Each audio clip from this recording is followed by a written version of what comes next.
Hi guys, for today's video is we will cook lumpiang Shanghai. This one.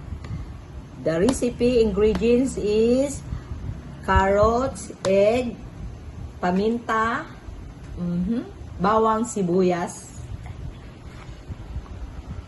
and 2 eggs. And then first move. Like that. Put 1 teaspoon here. And then,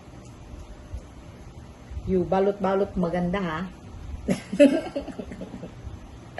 And then, like that. You balot the same so that it will masarap kainin sa inyong mga anak. Biglang Tagalog ah. This one like that. This is the water. You put water so that it dikit-dikit. Okay? That's it. Bye. Don't forget to like my channel, Josefina Misina. Bye.